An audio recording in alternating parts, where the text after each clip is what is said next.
Okay, we will roll into continue our post-race media availability with our race winners. We've now been joined by Joey Logano, driver of the number 22 Discount Tire Ford, and his race-winning crew chief, Greg Irwin. And Joey, we'll start with you. A couple stats to throw out here quickly.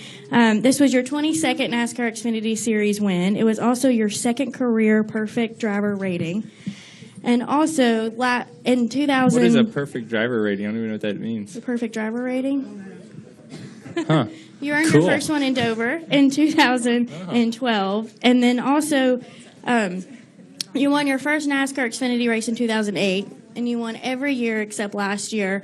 And you mentioned several times how much that frustrated you. So congratulations. You've officially put a win back in that column. Yeah, it felt good. It took like I said, when I came across the line, I said, finally, it took a long time to get to our next win. We've been finishing second the last 4 races before this one, and it was so close to winning them. Obviously, a lot of poles and things were going well. Just needed always just a little bit more speed, and it was awesome to get it today. Finally got Discount Tire in Victory Lane, which I've been driving the Penske car for a while here and haven't got that sponsor in Victory Lane yet. So that was special. And then, learned some things for tomorrow, I think, which is good. Cool to get Greg a win. He's done a great job so far, and the races we've worked together, and we just unloaded yesterday with a lot of speed, and just was able to fine tune it, make the right adjustments for today's race, and keep our track position, the right strategy calls, and then be able to win it. And Greg, from your perspective, a very dominating performance for the team and for Joey, but just talk a little bit about this weekend and how you guys approached it, and then coming home the winners. This has been a new year, certainly for the 22 program at Penske.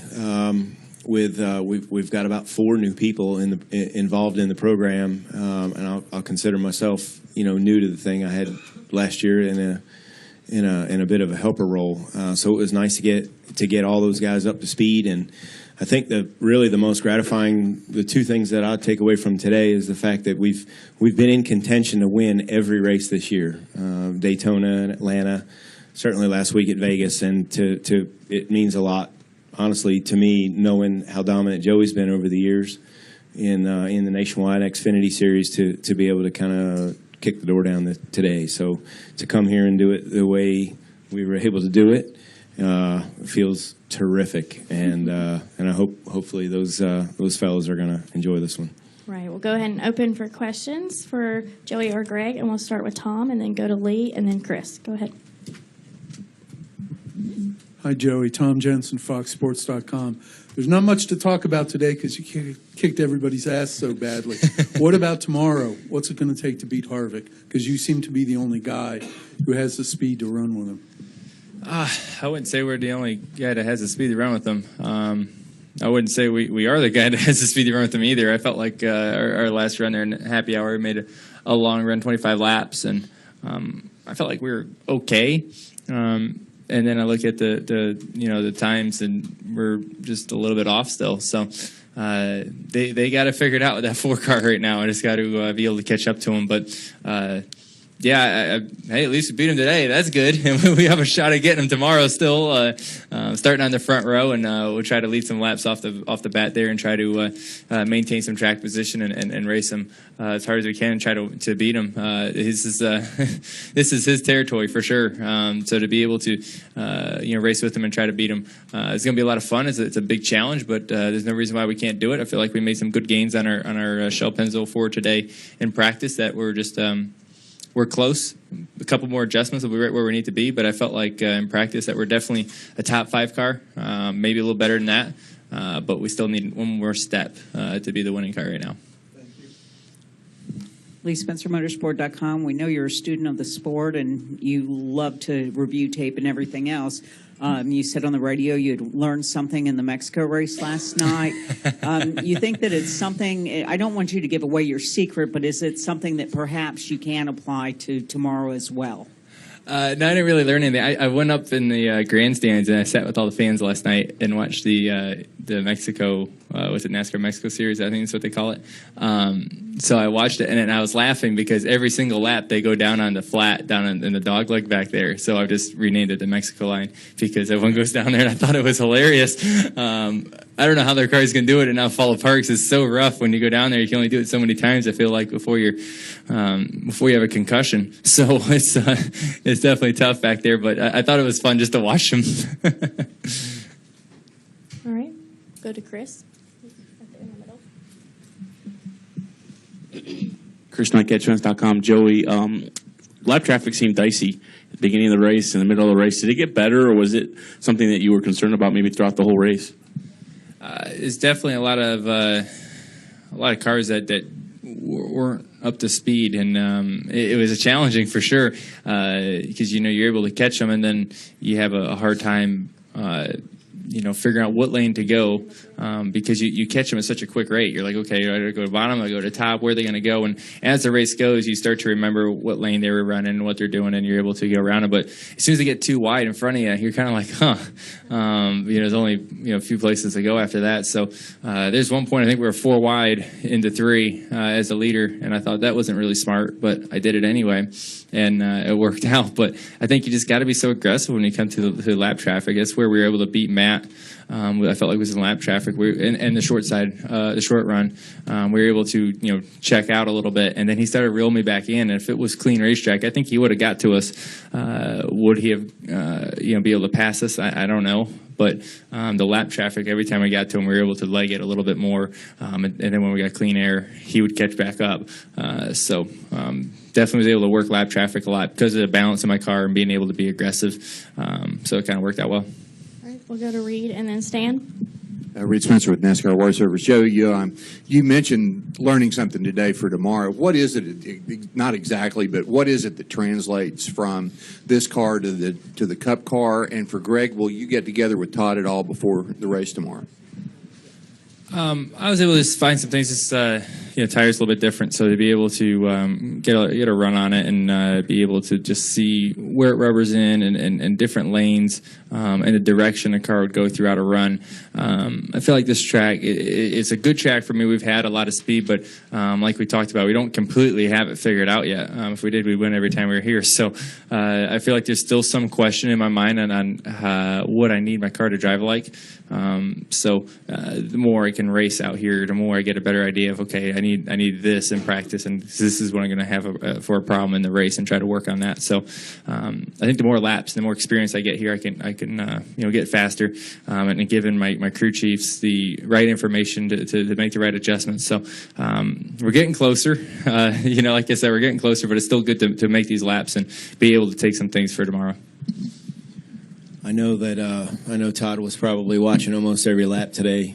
He's quite the student of the game as well. So that's one of the reasons these two are so successful together. I think on our side, the platforms between the XFINITY cars and the Sprint Cup cars are so different that from a chassis side, I don't expect there's anything that Todd's going to take out of what we did today, other than maybe directionally.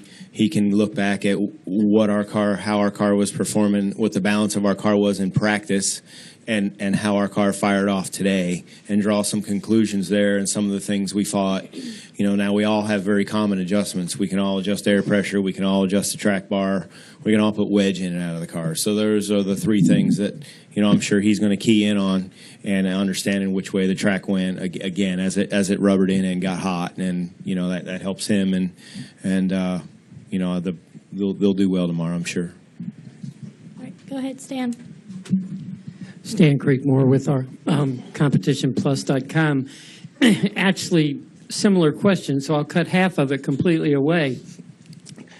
Joey, did you learn anything particularly as a driver that you think will seriously help you tomorrow? I think the things that we just talked about helps as a driver. You know what I mean? That's as a driver, I need to do more than just drive the car. I need to understand what makes a fast race car, and that might not be the shocks and springs like Greg says. It's not the all that stuff, but it's the feel you have to have as a driver to make a car go fast, and searching for that and communicating with your team. So as a driver, you have to learn that. And I think that means more than I'm not going to tell Greg how to set up a race car because that's his job, and he's smarter than me. Thank goodness, because we'd be in big trouble if not. So, but I'm able to. My job is to give him the information and together make the right decisions on the changes we put in the car, and be able to help guide him in the direction that I feel like is what I need for when it comes to the race. And as a driver, that's my job. And we'll come back up front to Lee, please, if we can get her microphone. Thank you. Have you used the track bar, the one in your cockpit, and also are you shifting much out on the racetrack like some guys were? Yeah, you don't shift a whole bunch. I tried it just for the heck of it, but you don't shift a whole bunch. And obviously the track bar thing doesn't work in the Xfinity car. We don't have one, but in the Cup race, we'll play with it for sure. I played with it in practice, yes, to just kind of get a feel of what it's going to do, and it's nice to have it. I think. I'm not sure Todd likes it that much because Todd goes, man, it's nothing. Like, what am I supposed to do? It's like I'm able to fix most of it inside the car, and it definitely changes the way the race is played out. I think a lot of times because every time now and again, I think of this race in the fall. We were up front leading, and we had an issue on pit road. We lost our track position, and our car handled completely different, and we went down a lap because our car was nothing like it was up front. Well, now you can adjust that to get your balance back, to be able to maintain. This is good and bad about that. Yeah, it can save you.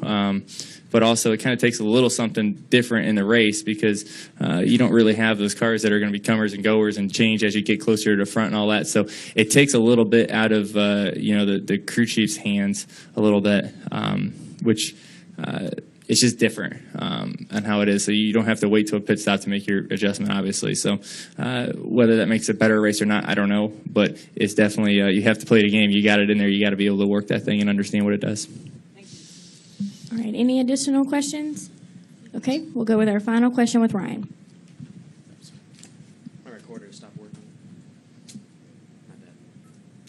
All right, Joey, Ryan O'Hara, Race Chaser Online. My question for you is, approximately 41% of your Xfinity victories have come from the pole. What's the secret to being the stud of qualifying in both Xfinity and Sprint Cup? Oh, I don't know. I think obviously when you qualify up front means you have a fast car, which gives you a good shot to win the race. You have track position.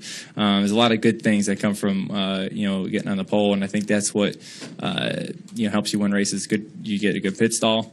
You're up front. You're able to tune the clean air like we just talked about. It's just you're able to kind of dictate the way the race goes a little bit more than the race kind of choosing for you and what's going to happen. So I think that's all good things. Probably why most of the wins have come from starting up front. So I think that's just kind of obviously your car's fast, like I said, to start up there. All right, thank you.